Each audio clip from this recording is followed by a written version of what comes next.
The year is 2025. Fuck, that happened fast. The sun is shining on a warm December day and the new normal of warmer than average temperatures. You sip your coffee, the second one of the day, and wonder if this spring will be as rainy as last year's, because that totally fucked up your garden and, come to think of it, caused some serious flooding out in the Midwest. They said prices would skyrocket because of the awful harvest, but you didn't seem to notice. Prices continued to climb, no matter what was going on. Maybe this climate change stuff is blown out of control. How the fuck can you know? You're not a goddamn scientist. There was that UN IPCC report 7 years ago saying that the point of no return would be in 2030, and nothing seems to have changed, even though that's now only 5 years away. This is a weird time, you think to yourself, where supposedly the planet is dying, and based on the wildfires in Australia and the fact that it was 40 degrees above average last week, it seems like a pretty fair assessment. Yet, we all still have to go to work every day and listen to some dickhead tell us what we're doing wrong on some report that doesn't matter. Bifurcation. That's the term you're looking for, a word you hadn't heard since grad school. The term meant for when you experience two seemingly opposite things going on at the same time. Should you save for retirement? Will retirement exist? Not that you have the money. Maybe you should invest in those buckets of MREs that supposedly last for 30 years. Is there a future for your kids? Your nieces? Your nephews? Speaking of which, you forgot to get one of them a birthday present, and it's coming up next week. You know they probably won't really play with it, not for long anyway, but you're obligated to do so, and in doing so will buy more plastic to shortly fill those overflowing landfills. It feels weird. It's like you've got this sinking feeling following you around, like we're all acting like everything's normal, but deep down we know it's not. But then again, maybe it's just you.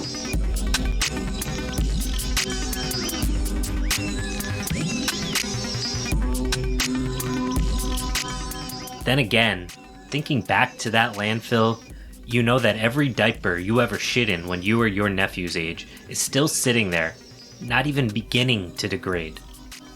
There's some kind of poetic justice in there somewhere. You take another sip and check your phone. Work emails, ads.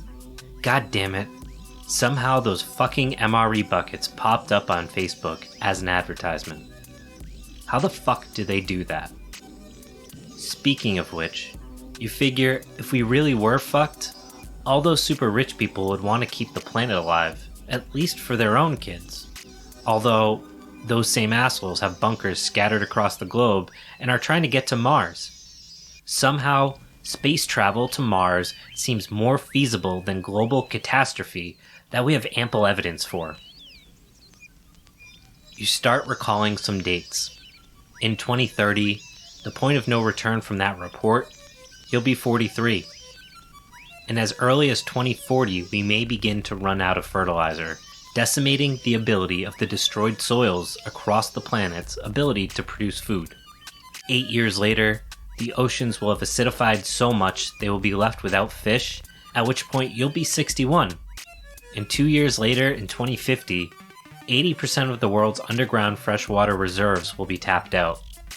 So, chances are, by 63, you'll be dead or living in dire straits. Historically speaking, that's still better than most of human history.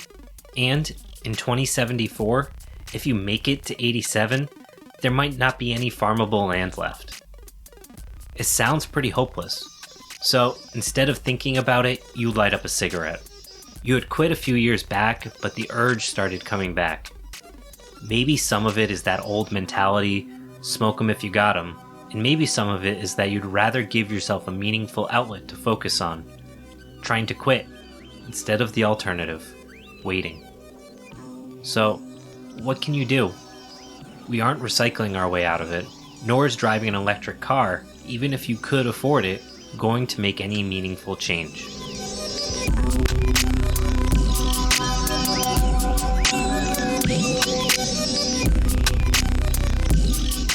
My name is Andy, and together with Elliot, we are the Poor Proles Almanac. We are Poor Proles, and we've got some shit to talk about. You can find us on Spotify, iTunes, and wherever you listen to podcasts. In this podcast, we're going to be tackling the issues surrounding global warming and the impending economic catastrophe of global capitalism, and how that will impact community building and self-sufficiency. Our hope is you listen, learn some things, and apply some things. And call us out on some shit if we're wrong. It doesn't do anyone any good if we fuck up. By no means are we experts in any of these areas, and that's kind of the point. There will come a day when you need to do things that you're not an expert in, and it requires a foundational knowledge in a significant amount of these areas. Areas such as gardening, forest management, technology, chemistry, self-defense, engineering, community building, the fucked up history that led us to where we are today, as well as plenty of other subject areas.